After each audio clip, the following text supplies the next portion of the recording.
നമസ്കാരം. LG vision വാർത്തകളിലേക്ക് സ്വാഗതം. പ്രധാന വാർത്തകൾ. കനത്ത മഴയെ തുടർന്ന് ആലുവയിൽ വീടുകളിലും കടകളിലും വെള്ളം കയറി. കാനകൾ അടഞ്ഞുപോയതാണ് വെള്ളക്കെട്ടിന് കാരണമെന്ന് നാട്ടുകാർ.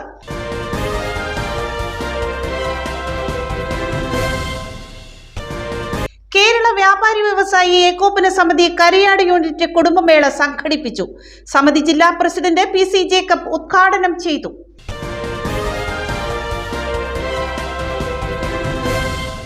നായരമ്പലം പഞ്ചായത്ത് 10ാം വാർഡ് ADS 23ാമത് വാർഷികവും എന്നിടം പദ്ധതിയുടെ പഞ്ചായത്ത് തല ഉദ്ഘാടനവും നടന്നു. പ്രൊഫസർ ചന്ദ്രഹാസൻ ഉദ്ഘാടന കർമ്മം നിർവഹിച്ചു.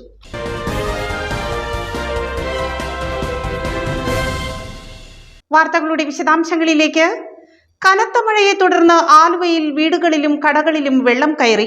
കാനകൾ അടഞ്ഞുപോയതാണ് വെള്ളക്കെട്ടിന് കാരണമെന്ന് നാട്ടുകാർ. കനത്ത മഴയെ തുടർന്ന് ആലുവയിൽ വീടുകളിലും റോഡുകളിലും വെള്ളം കയറി.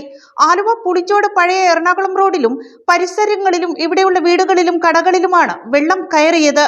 വെള്ളക്കെട്ട് രൂക്ഷമാകാൻ കാരണം കാനകൾ അടഞ്ഞുപോയതാണെന്നാണ് നാട്ടുകാർ പറയുന്നത്. കഴിഞ്ഞ കുറെ വർഷങ്ങളായിട്ട് ഇവിടത്തെ സ്ഥിതി ഇതാണെന്നും ഇവർ പറയുന്നു. അധികാരികൾ നടപടിയെടുക്കുന്നില്ലെന്നും നാട്ടുകാർ ആരോപിച്ചു. ഇവിടെ സ്ഥിരം വെള്ളക്കെട്ട് തന്നെയാണ്, ഏത് സമയം വെള്ളക്കെട്ട്. കാണ പണിതിട്ടും കാണയൊന്നും ശരിയായിട്ടില്ല. ഇത് കാണകളിൽ നിന്നിങ്ങനെ വെള്ളം കയറി ഏത് സമയവും വെള്ളപ്പൊക്കം തന്നെയാണ്. ഇവിടെ ഒരു ചെറിയ മഴ പെയ്താൽ മതി, അപ്പോൾ വെള്ളമൊക്കെ ഇട്ടാണ്. വണ്ടികളൊക്കെ പോകുകയാണെങ്കിൽ തന്നെ അതിൽ വൺവേ വേറെ ഇതിലേക്കാണ് പോണേ. ഭയങ്കര ബ്ലോക്ക് ആയിട്ടും അത് തന്നെ എല്ലാ സീനിൽ ഇന്ന് വണ്ടികളൊക്കെ ഇതിലെ വന്നാറിന് എല്ലാ വണ്ടികളും ബ്ലോക്കാണ്. അതിന് എല്ലാം ഇവിടെ ഏത് സമയം വീടുകളിലും എല്ലായിടത്തും വെള്ളക്കെട്ട് തന്നെയാണ്.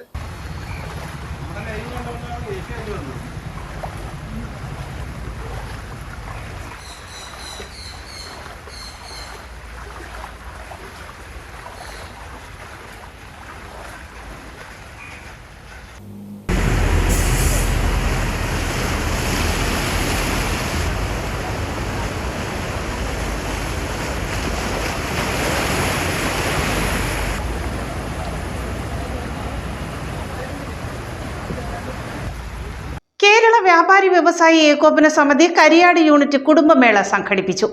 സമിതി ജില്ലാ പ്രസിഡന്റ് PC ജേക്കബ് ഉദ്ഘാടനം ചെയ്തു. ചിട്ടയായ സംഘടനാ പ്രവർത്തനങ്ങൾ കൊണ്ട് വ്യാപാരികളിൽ കെട്ടുറപ്പും കൂട്ടായ്മയും കൈവരിക്കാൻ കഴിഞ്ഞ കേരള വ്യാപാരി വ്യവസായി ഏകോപന സമിതി കരിയാട് യൂണിറ്റിന്റെ 27ാമത് വാർഷിക കുടുംബമേള വിപുലമായ പരിപാടികളോടുകൂടിയാണ് ആഘോഷിച്ചത്. തുരുത്തിശ്ശേരി സിംഹാസനപ്പള്ളി പാരിഷ് ഹാളിൽ നടന്ന കുടുംബമേള വ്യാപാരി വ്യവസായി ഏകോപന സമിതി ജില്ലാ പ്രസിഡന്റ് PC ജേക്കബ് ഉദ്ഘാടനം ചെയ്തു. നമ്മൾ ഒരു ഗവൺമെന്റിന് ഒരു സമ്മർദ്ദ ശക്തിയായി തീരാൻ നമുക്ക് കഴിയും. ഞാൻ ആദ്യം പറഞ്ഞ 1.5 കോടിയിലേറെ ജനങ്ങളെ തൊഴിൽ കൊടുത്ത് സംരക്ഷിക്കുന്ന ചെറുകിട ഇടത്തരം മേഖലയിലെ സാമ്പത്തികം എന്നും ഒഴുകി പോകുന്നു നമ്മുടെ കയ്യിൽ കൂടിയാണ്. ദാരിദ്ര്യം നമുക്കാണ്, പക്ഷെ പണം ഒഴുകുന്ന മുഴുവൻ നമ്മുടെയൊക്കെ കയ്യിൽ കൂടിയാണ്. നമുക്കൊരു വോട്ട് പങ്കുണ്ടാക്കണം എന്നാണ് ഇപ്പോൾ സംസ്ഥാന കമ്മിറ്റിയുടെ ചിന്ത. തെറ്റോ ശരിയോ എന്നുള്ളത് നിങ്ങളുടെയൊക്കെ മനസ്സിൽ കിടക്കട്ടെ, നിങ്ങൾ പിന്നീട് ആലോചിച്ചു ചെയ്തതാണ്. ഓരോ ഭരണവും നടക്കുന്നത് 5% 6%. മൊത്തം പോൾ ചെയ്ത വോട്ടിൻ്റെ 5 അല്ലെങ്കിൽ 6% മാത്രമാണ് മയോറിറ്റി ഉള്ളവരാണ് ഈ ഭരിക്കുന്നത്. ഏകോപന സമിതി വിചാരിച്ചാൽ 10% വോട്ട് നിങ്ങളുടെ നിയോജക മണ്ഡലത്തിൽ 4 5 സ്ഥാനാർത്ഥികൾ മത്സരിക്കുന്നുണ്ടെങ്കിൽ വ്യാപാരിക്ക് വേണ്ടിയിട്ട് നിയമനിർമ്മാണ സഭയിൽ സംസാരിക്കാൻ നമുക്ക് നാക്കുശക്തിയുമില്ലാത്തത് കൊണ്ടാണ് ഇവരെല്ലാം കെട്ടിപ്പടവിടുന്ന ഈ നിയമം നമ്മുടെ തലയിൽ കൊണ്ട് കെട്ടിവെച്ച് നിയമമായി അത് അനുസരിക്കുക എന്നല്ലാണ്ട് വേറെ വഴിയില്ല. സമിതി രൂപം നൽകിയിട്ടുള്ള സാന്ത്വനം പദ്ധതിയുടെ ഉദ്ഘാടനം ഡോക്ടർ ഏലിയാസ് മോർ അത്താനസ്യൂസ് മെത്രാപ്പോലീത്ത നിർവഹിച്ചു. ഞാനൊരു 12 ദിവസമായിട്ട് ഇവിടെ ഇല്ല, നാട്ടിലില്ലായിരുന്നു. ഞാൻ ഇസ്രായേൽ, ജോർദാൻ പ്രദേശങ്ങളിലായിരുന്നു. ഇന്ന് രാവിലെ 10 മണിക്കാണ് ഇവിടെ എത്തിയത്. വാസ്തവത്തിൽ മിഡിൽ ഈസ്റ്റിൽ ചെന്ന് കഴിഞ്ഞാൽ ഹോട്ടലുകൾ ദാരിദ്ര്യമാണ്, ആളുകൾക്ക് ദാരിദ്ര്യമാണ്.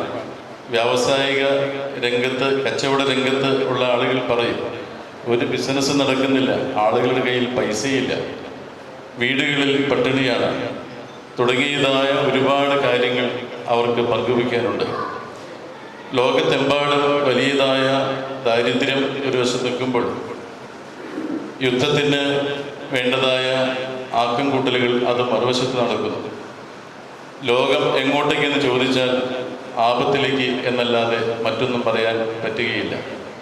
ഇങ്ങനെയുള്ള സാഹചര്യങ്ങളിൽ തികച്ചും അപ്രതീക്ഷിതമായി സാമ്പത്തികമായ കെടുതികൾ വീടുകളിൽ ഉണ്ടാകുമ്പോൾ അങ്ങനെയുള്ള സാഹചര്യങ്ങളെ അതിജീവിക്കുവാൻ ഇതിൽ പ്രവർത്തിക്കുന്ന കുടുംബങ്ങൾ, ഇതിനോട് ബന്ധപ്പെട്ടുള്ള കുടുംബങ്ങളിൽ ഉണ്ടാകാവുന്ന സാമ്പത്തിക കെടുതികളെ അതിജീവിക്കുവാൻ ഒരു ചെറിയ കൈത്താങ്ങൽ ഇതിനോടനുബന്ധമായി തുടങ്ങി വയ്ക്കുമ്പോൾ എത്രയോ വലിയ മനോഗണ പ്രവർത്തനമാണ് മർച്ചൻ്റ് അസോസിയേഷൻ കണ്ടെത്തിയിരിക്കുന്നത്, അതാരം കുറിക്കുന്നത്. സമിതി പ്രസിഡന്റ് KJ ഫ്രാൻസിസ് ചടങ്ങിൽ അധ്യക്ഷത വഹിച്ചു. Joint secretary Shaijan P Paul സ്വാഗതം പറഞ്ഞു. സമിതി ജില്ലാ സെക്രട്ടറി NV പോളച്ചൻ, ആലുവ നിയോജകമണ്ഡലം president MK Madhu, ward member PV Kunju, ഏകോപന സമിതി unit secretary PJ Joy, treasurer PJ Johnny, vice president PY Kuriachan, auditor Saju Mathew, KI Devasikunju, Sumi Sudhadharan, Molly Mathikutty എന്നിവർ സംസാരിച്ചു. നായരമ്പലം പഞ്ചായത്ത് 10ാം വാർഡ് ADS 23ാമത് വാർഷികവും എന്നിടം പദ്ധതിയുടെ പഞ്ചായത്ത് തല ഉദ്ഘാടനവും നടന്നു. പ്രൊഫസർ ചന്ദ്രഹാസൻ ഉദ്ഘാടന കർമ്മം നിർവഹിച്ചു. നായരമ്പലം ഗ്രാമപഞ്ചായത്ത് 10ാം വാർഡിലെ ADS 23ാമത് വാർഷികവും എന്നിടം പദ്ധതിയുടെ പഞ്ചായത്ത് തല ഉദ്ഘാടനവും സംഘടിപ്പിച്ചു. ലോകധർമ്മി നാടകശാലയിൽ വെച്ച് നടന്ന പരിപാടി പ്രൊഫസറും സംവിധായകനുമായ ചന്ദ്രഹാസൻ ഉദ്ഘാടനം ചെയ്തു. 100 വീടുകൾ തമ്മിലുള്ള ഒരു ബന്ധമാണ് ഉണ്ടാകുന്നത്. നമ്മുടെ കാലത്ത് നമുക്കറിയാം, കാര്യങ്ങൾ വളരെ കുഴപ്പം പിടിച്ച ഒരു കാലത്തിലൂടെയാണ് നമ്മൾ പൊയ്ക്കൊണ്ടിരിക്കുന്നത്, ജീവിച്ചുകൊണ്ടിരിക്കുന്നത്.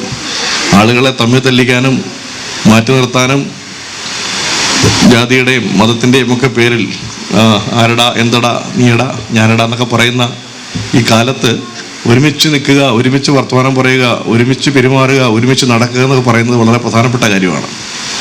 അപ്പോൾ എനിക്ക് തോന്നുന്ന കുടുംബശ്രീയുടെ ഏറ്റവും പ്രധാനപ്പെട്ട കാര്യം അതാണ്, ഈ ഒരു ഒരുമയാണ്. ഈ ഒരുമ ഈ സാരി ഉടുക്കുന്നതിന് അപ്പുറത്തേക്ക് മാറണം എന്നാണ് എനിക്ക് പറയാനുള്ളത്. ഒരേ സാരി ഉടുത്തുകൊണ്ട് മാത്രം ഒരുമയുണ്ടാവില്ല. അതിനപ്പുറം നമുക്ക് അങ്ങോട്ടും ഇങ്ങോട്ടും എങ്ങനെയാണ് സംവദിക്കാൻ പറ്റുക, വർത്തമാനം പറയാൻ പറ്റുക, കാര്യങ്ങൾ ഇടപെടാൻ പറ്റുക. ADS 10ാം വാർഡ് പ്രസിഡന്റ് ഷൈനി ഷിജു അധ്യക്ഷത വഹിച്ചു. CDS ചെയർപേഴ്സൺ സവിത രഘു മുഖ്യാതിഥിയായിരുന്നു. Ward member AD Mani, vice chairperson Valsa Vasu എന്നിവർ പ്രസംഗിച്ചു. ADS സുശക്തമാക്കുന്നതിന്റെ ഭാഗമായി പ്രാദേശിക വികസനം മുൻനിർത്തി ഒരു കുടുംബത്തിന് ടോയ്ലറ്റ് സംവിധാനം ഒരുക്കുന്നതിനായി MLA ഫണ്ടിൽ നിന്നും 10,000 രൂപ അനുവദിക്കുകയും ബാക്കി തുക സ്പോൺസർഷിപ്പിലൂടെ കണ്ടെത്തുകയും ചെയ്തു. തുടർന്ന് വിവിധ കലാപരിപാടികളും നടന്നു. ആലുവയിൽ നിന്ന് രാവിലെ 5 മണിക്ക് പറവൂരിലേക്കുള്ള ആദ്യ ബസ് ശനിയാഴ്ച മുതൽ സർവീസ് ആരംഭിക്കുമെന്ന് പ്രതിപക്ഷ നേതാവ് VD സതീശൻ അറിയിച്ചു. പറവൂർ ഡിപ്പോയിൽ നിന്നും ദിവസവും രാവിലെ 4 മണിക്ക് ആലുവയ്ക്ക് പോകുന്ന ആദ്യ KSRTC ബസ്സാണ് 5 മണിക്ക് തിരികെ ആലുവയിൽ നിന്നും പറവൂർക്ക് ആലുവയിൽ നിന്നുള്ള ആദ്യ സർവീസായി ഓടിക്കൊണ്ടിരിക്കുന്നത്. എന്നാൽ ഈ സർവീസ് നഷ്ടത്തിലായതിനാൽ പറവൂരിൽ നിന്നും 4 മണിക്ക് പുറപ്പെടുന്ന ബസ് ആലുവയിൽ ചെന്ന ശേഷം പറവൂർക്ക് സർവീസ് നടത്തുന്നതിനായി തീരുമാനിക്കുകയും കഴിഞ്ഞ കുറച്ചു നാളുകളായി ആലുവയിൽ നിന്നും രാവിലെ 5 മണിക്കുള്ള സർവീസ് നിർത്തലാക്കുകയും ചെയ്തു. ആലുവ ഡിപ്പോയിൽ നിന്ന് 5:30 പുറപ്പെടുന്ന ബസ്സാണ് പറവൂർ ഭാഗത്തേക്കുള്ള ആദ്യ സർവീസായി ഇപ്പോൾ ഓടിക്കൊണ്ടിരിക്കുന്നത്. ഇതുമൂലം രാത്രി 10:15 പുറപ്പെടുന്ന അവസാന സർവീസ് കഴിഞ്ഞാൽ പിന്നീട് ട്രെയിൻ മാർഗവും ബസ് മാർഗവും ആലുവ പട്ടണത്തിൽ എത്തിച്ചേരുന്ന പറവൂർ വൈപ്പിൻ ഭാഗത്തേക്ക് പോകേണ്ടവർക്ക് രാവിലെ 5:30 വരെ കാത്തു നിൽക്കേണ്ടതായി വരുന്നു എന്ന പരാതിയെ തുടർന്നാണ് ആലുവ ATOയുമായി ബന്ധപ്പെട്ട് ബസ് സർവീസ് പുനരാരംഭിക്കുവാൻ തീരുമാനം ആയതെന്ന് പ്രതിപക്ഷ നേതാവ് അറിയിച്ചു. ശനിയാഴ്ച രാവിലെ മുതൽ 5 മണിക്ക് ആലുവയിൽ നിന്നും പറവൂരിലേക്ക് ബസ് സർവീസ് ഉണ്ടാകുമെന്നും പ്രതിപക്ഷ നേതാവ് VD സതീശൻ അറിയിച്ചു. പ്രധാന വാർത്തകൾ ഒരിക്കൽ കൂടി. കനത്ത മഴയെ തുടർന്ന് ആലുവയിൽ വീടുകളിലും കടകളിലും വെള്ളം കയറി. കാനകൾ അടഞ്ഞുപോയതാണ് വെള്ളക്കെട്ടിന് കാരണമെന്ന് നാട്ടുകാർ.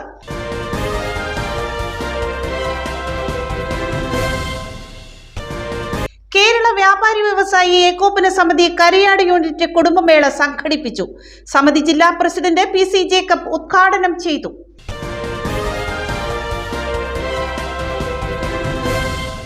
നായരമ്പലം പഞ്ചായത്ത് 10ാം വാർഡ് ADS 23ാമത് വാർഷികവും എന്നിടം പദ്ധതിയുടെ പഞ്ചായത്ത് തല ഉദ്ഘാടനവും നടന്നു. പ്രൊഫസർ ചന്ദ്രഹാസൻ ഉദ്ഘാടന കർമ്മം നിർവഹിച്ചു.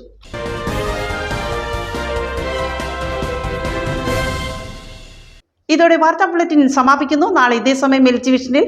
നമസ്കാരം.